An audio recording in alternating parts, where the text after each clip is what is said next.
Hello, welcome to Going Solo in My Faith. You're listening to WGSN-DB Going Solo Network. We are radio, TV, and a podcast station. We are actually the #1 internet singles talk network, and we are so proud of that because you all have made that happen for us, and we want to thank you very much. We've got a lot of really excitement happening within this show, the Going Solo in My Faith. We've reached out to several individuals, and they have really welcomed us with open arms. So you're going to be finding this show on more and more, and I hope that you'll embrace it. But those of you that don't know me, I'm Cece Shatz. I'm fondly called the Doyenne of relationship building. I am a divorce, dating, and a life coach. I really help make that transition to going through probably one of the darkest times in your life to really living your best life, finding yourself, knowing yourself, and being able to move forward. We have the Going Solo Network, so check us out, goingsolonetwork.com, and all of our media is right there on the goingsolomedia.com, which you'll see it right above. So let's get on with our show because we have a wonderful guest today. I'm going to bring her right up here. Hello there. Hi. It is so nice to have you. We have Angel Lamb. She's the founder of the One Blood BreadBox Ministry. And I am so pleased to have you on the show. We're going to talk about finding God through the pain. And I know that you've experienced this yourself. You've shared it numerous times on your own show. And I want to thank you so much for joining us here today. Thank you. You're welcome. It's so great having you. So tell us a little bit about what your journey is. Like what possessed you to start reaching out to people to help them through their pain and start on your platform that you've now developed, the One Blood BreadBox Ministry. And I know you're going to tell us a little bit more about that, what that means, the One Blood BreadBox. Because when I first heard it, I thought, oh, I wonder what this is. So tell us a little bit about your journey, like how you started helping people through their pain. Actually, I had a very rough childhood, and adolescence. I was abused in pretty much every single way you can think of from the time I was 2 years old. And then I went through a falsified CPS case probably around 20 years ago or so. Um, and I promised to never let anybody go through anything like that again. I've always had Jesus. I've always had God, and I wanted to do something. I ended up taking in my first kid. I had her for about 3.5 years. And then more kids would bring more kids, like they were, abandoned or in the streets, or sometimes I had friends that were just trying to, or people that I knew that were just trying to get their life together. And I ended up taking in kids and helping people with CPS cases just at home, because I'm a brain. That's just what I do.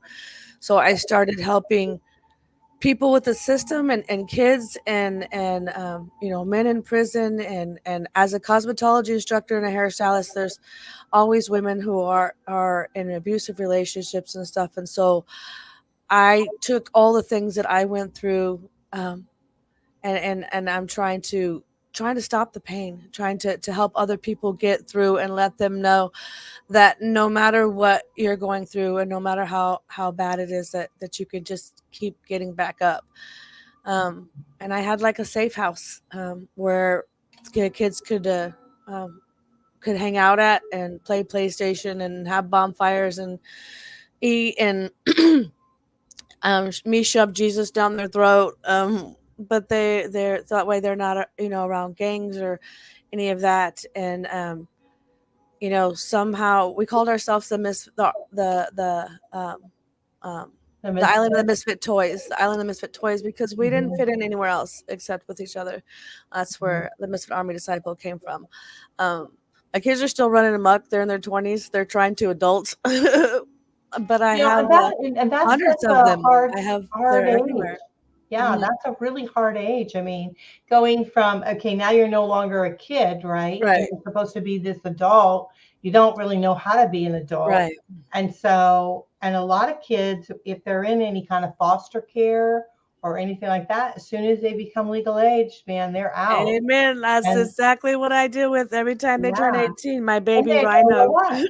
Yeah, they don't know what to do. What you're doing is Right. great, great work. I know you're helping a great deal. You do other things than just Yes. helping the children, but or the young, let's call them young adults, but you really are there for them. And that's why I wanted to have you on, because I thought that that was so important, because a lot of people just don't get it, that, our society helps these children through foster care.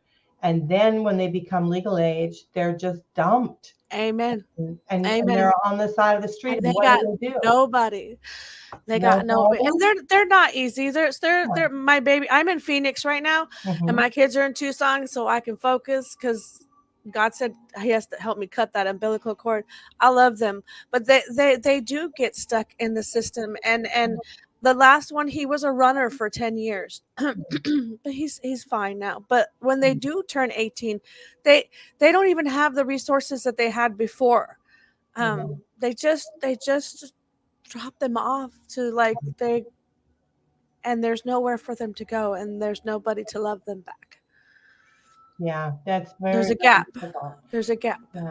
Yeah. And that's why I thought this show, Going Solo in My Faith, is so important, is because we all have that inner, our inner being. We all need to have that connection. We all need to be able to grow from within, and be touched by whatever our higher power is, Jesus Christ. But it's very important to instill this in our young people today.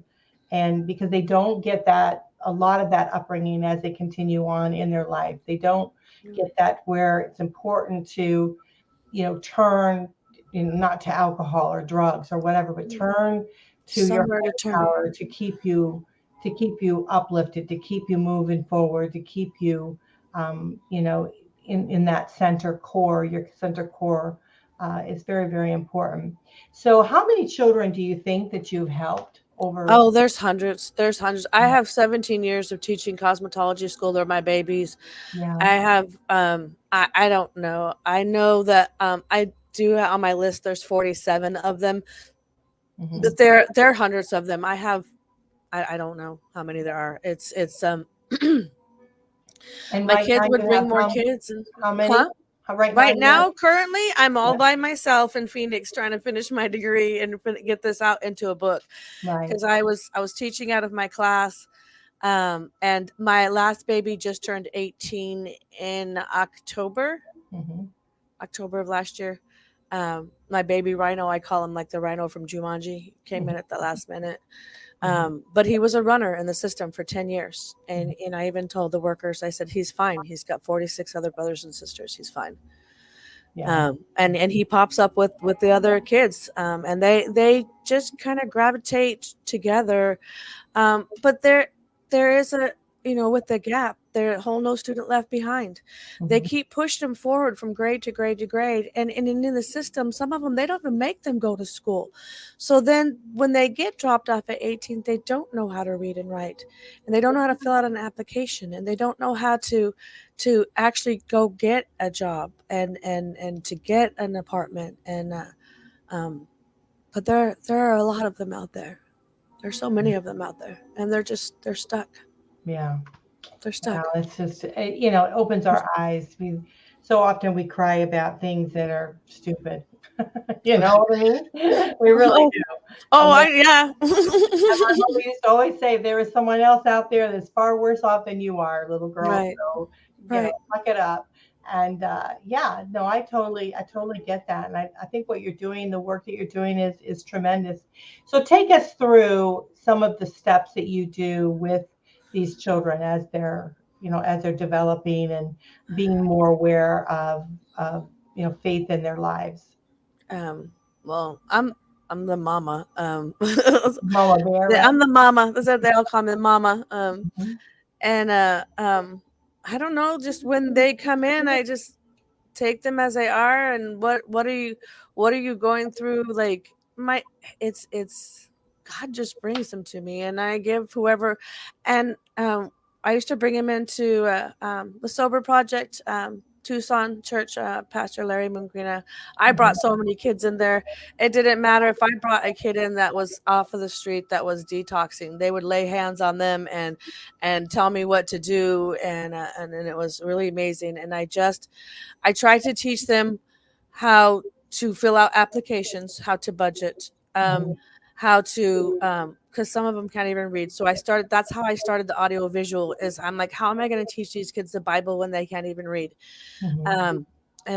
So I started teaching out of the house, the audio visuals. But I if they come into the house, I have rules, and you have to, at that time, you had to write within the first 24 hours. You had to write the rules 10 times each and the 10 commandments. And it was just, this is not where you live at. I'm going to teach you how to fill out an application, how to open a bank account, how to get an apartment, how to get a job, and then go. Right. Start being self-sufficient. And then go, Birdie. And sometimes they don't want to go, so I have to push them. But if they don't, then let me know when you're ready, because you don't have to be in Mama's house to be part of my kids. You just can't be in here and not be learning and transitioning, because that's what I'm always doing, is learning and transitioning to the next level. So there's no flat tires, as we call them. There's no flat tires in the house. And I just tried to give them, what they're missing. I let them tell me their story and, what happened, because ultimately behavioral issues and addiction are an outer reflection of the inner disarray. And it's that mess, especially these kids from the system that don't know who their dad is and who their mom is. And, my cat, my Ruth, she's one of 5 that were adopted. A lot of them are from the system, and they don't have nobody else. So they have tremendous abandonment issues, and they don't listen to me no different than any other kids don't listen to their parents. Like, I'm just a mama, whether I gave birth to them or not. But they do when you're not looking. When you're not looking. I know I have one of them in Tucson that's got a couple of them with her that she's trying to help, and then it's kind of the pay it forward. Do you know what I mean? The ones who get it and they can get on their feet, then they can give it to the other kids too as well. Just trying to make a difference. That's important. That's a vital thing that you're teaching them, is that once they learn something, they share it with someone else, right? And they start connecting that way. They have a tremendous amount of relatability with each other.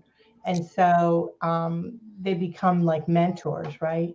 Amen. I tell them all the time. That's very important. I mean, if you start thinking about all the lives that you've touched and how you've created all these tremendous mentors, as they continue on with their lives. That's what we're supposed to do. Pardon? That's what we're supposed to do. Well, maybe we are, but many people don't. Many people live in their own bubble, in their own world, and they don't realize that there are people struggling, so desperately around them that it's a shame, because just a little bit that we could do to help make a world of difference. Yeah. Amen. Am I my brother's keeper? Yes. Right. Am I my brother's keeper? That like dwindles everything down. We're one bloodline, like we talked about. The reason why it's one blood is because I follow the genealogy in the Bible. Moses and Noah. There was only 8 people saved in the flood of Noah. Noah and his descendants. Noah is actually a descendant of Seth, which is Adam and Eve's 3rd son. Nobody ever talks about Seth.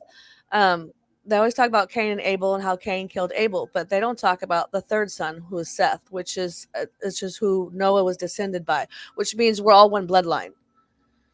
And that's where the one blood comes. We're one bloodline and we're one family. Am I my brother's keeper? Yes. Every single person on the face of this planet is from the same bloodline, is ultimately from Adam and Eve. And then how did you come up with the bread box? Because Jesus is the bread of life. I have 5,000 people on Facebook. I found out by mistake, or it was an accident, that you could only have 5,000 friends on Facebook. And I thought about Jesus feeding the 5,000 people bread and fish. And well, since Jesus is the bread of life, I figured that I could feed 5,000 people the bread of life, which is Jesus. And the bread box itself is the box to get to Jesus. Like, I don't like boxes, but it's everything that I have used to get through the process, the different movies, the 12 step of living life on life's terms, the movies, the wisdom books, all those stuff that I have been using and teaching and used to get from where I was to where I am now. Like, I want to put together in a box to so that other people can go down that path and seek Jesus too. Like, if whatever they're doing is working, then cool.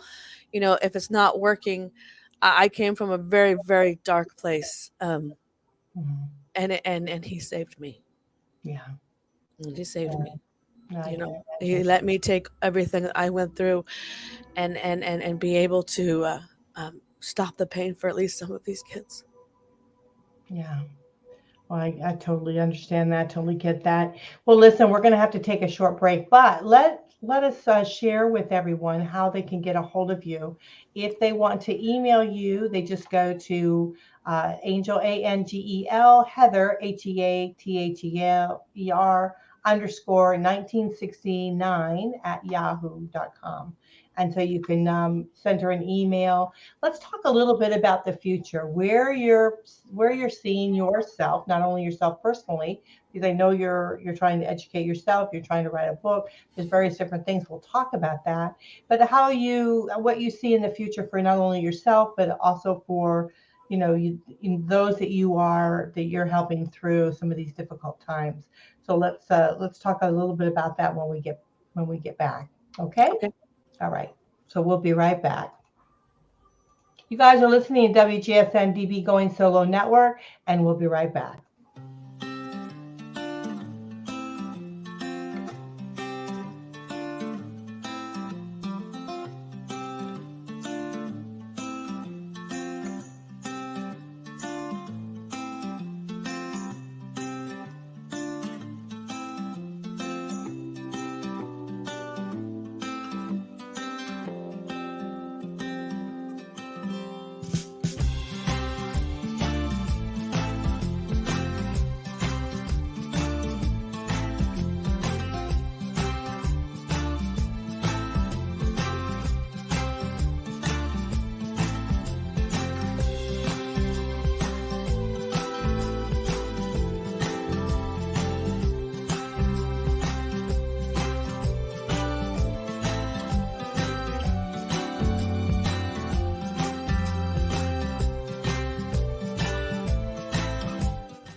Hi, I'm John Thomas. I want to share with you a professional products and services directory we call Going Solo Directory. And you need to check this out. If you want exposure to your business or are seeking professional product or services, this directory has it all. And that membership, for the many special features, you get the benefit of a worldwide exposure with a 40-minute video interview on an international business show showcase. All this for just one low annual fee. For more information, contact GoingSoloDirectory.com.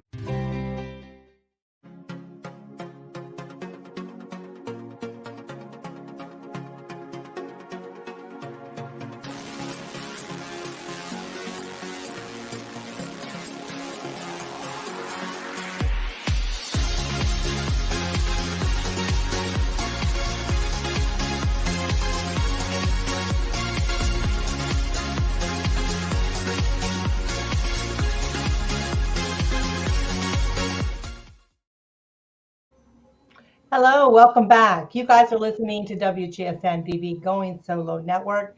We're listening to Going Solo in My Faith. I am Cece Shatz. I'm so proud to be here with you today. And we have one of our wonderful guests here with us, Angel Lamb. She's the founder of the One Blood BreadBox Ministry. She shared with us at the beginning of the show a bit of her journey, how she got to kind of where she is today, which has been very challenging. And then she's reached out to others who have, really found that it's very difficult for them. And so our title of our show today is Finding God Through the Pain.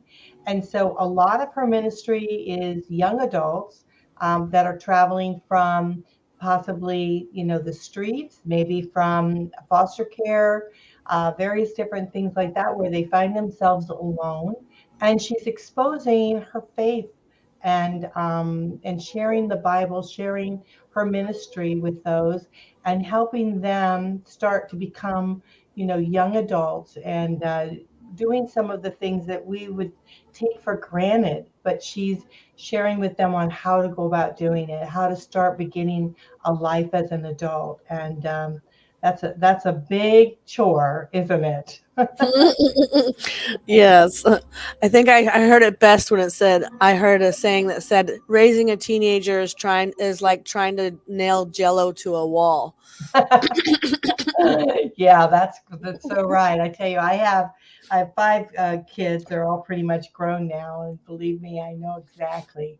And we didn't have anywhere near the challenges that these children have. So I just admire you for all that you're doing. It's just tremendous.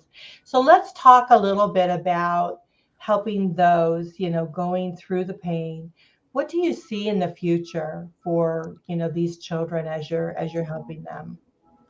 Well, one of the things that we always talked about that I've been working on for many years, because of what I went through, was building orphanages for abused children and teaching them the foundation of Jesus and how to protect themselves, and who God is, and how to use the scriptures, and so that way they have that foundation and they don't continue to be victims.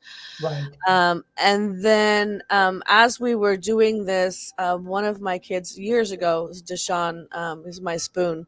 He's like, well, what if the old kids teach the new kids?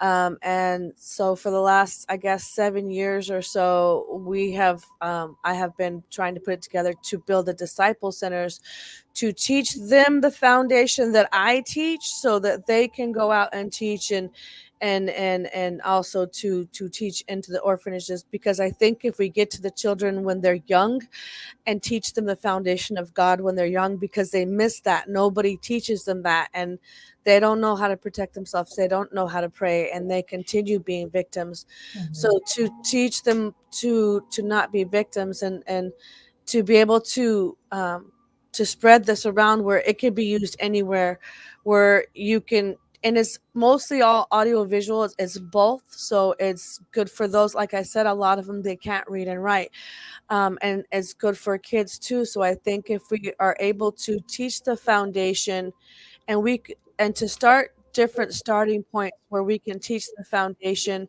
and then be able to take that out to the world, that we can make a difference with kids like this. And that's one of the reasons why I left Tucson. It was the hardest thing for me to do, is to leave my kids. Yeah. But what I've been doing with my kids, it needs to be done everywhere, and they can do it, and so if we build, that's why I did that. If we build them, they will come. If we build the centers all over the world, and we teach people how to teach the foundation to audiovisuals, we can bring more of the people who are in the streets, more of the people who are in prison, more of the ones that were stuck in the system, the ones that slipped through the cracks that the world left behind. Right. um, Right. um, that's what I want to do, is to try to give more people a chance to stop the pain, because Jesus is the only one that did it for me. Yeah, absolutely. So now, so are you being embraced by the orphanages around where you live? Are you being embraced by them? Are they allowing them to come in and teach and I'm not even there yet. I'm still trying to finish school, and I'm gathering my business plan, and looking for sponsors. The last couple of years um, has been a little bit rough, but I'm continuing. Um, okay, so I'm not. We're not there yet. We're not there right, yet. right. We're not there So, yet. so this is the vision that you see, and so Yes. what you're trying to do is start developing, and with the children, with their help, which is fabulous because it's giving them a center, it's giving them something A to work purpose. for, a purpose. Absolutely. And so you're starting to create a program that not only will help others, but also will enlighten them. They'll be able to embrace it and be able to continue it, and they'll move forward in their lives with this knowledge and with this, who knows what careers they can spin off of this. this type of thing, which is absolutely fabulous. So I've got your email up again. Anyone out there that would like to lend a hand, maybe donations, or have an idea or anything you'd like to share with Angel, I'm sure she would love to hear from you. It's Angel, Angel, Heather, HEATHER _1969 at yahoo.com. So definitely, reach out to her, share whatever information you have. I know that there's you can go to any Better Business, any place in your area there, and a lot of times they'll have mentors that can help you put things together, like your business plan and various different things like that. It can help guide you on how to make this work, because what you're trying to do is you're trying to get down to eye level with the individuals that need the help. And so often we're up above, right? And we don't realize, and we don't appreciate what they're truly going through. And so you're trying to get down to eye level with them. You're trying to have that relatability. And you're also, very strong, because you're sharing a path, God's path, your faith with them. And it's starting to instill, hopeness and guidance and all of that into their lives. So it's a wonderful thing that you're doing. So hallelujah. I'm just trying to do what I wish somebody would have done for me. Yeah. Well, sometimes that's how we grow. That's how we learn. That's how we move forward. Had I not gone through what I went through, I wouldn't be who I am today. Yeah, absolutely. You wouldn't be the same. It's terrible to say, and we certainly don't want to go through that, but you would not be the same person as you are. I wouldn't change a thing if you hadn't experienced those horrible things to you, and God forbid, we don't want that to happen to anyone else. And so understanding that and being able to help people through it is a tremendous gift. And so it's wonderful. Now, share with us this book that you are working on. I am working on it's an 86-week curriculum to basically teach what I was teaching out of my house, what I was teaching the kids. It's basically in the Bible it says, "Do not conform to this world, but be transformed by the renewing of your mind." And so it teaches you how I explain it is we're like old broken phones. Human beings ultimately do what they are programmed to do.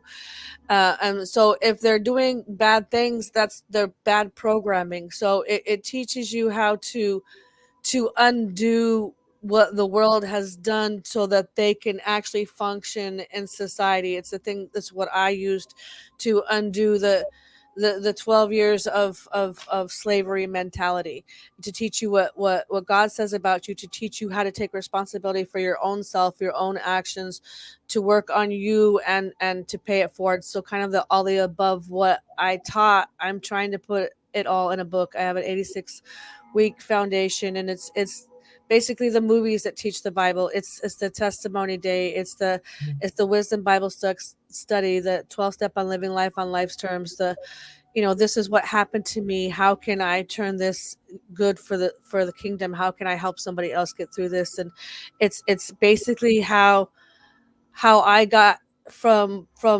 accepting Jesus as my Savior, to being baptized, to receiving the Holy Spirit, to being able to give it away, to getting all that pain out.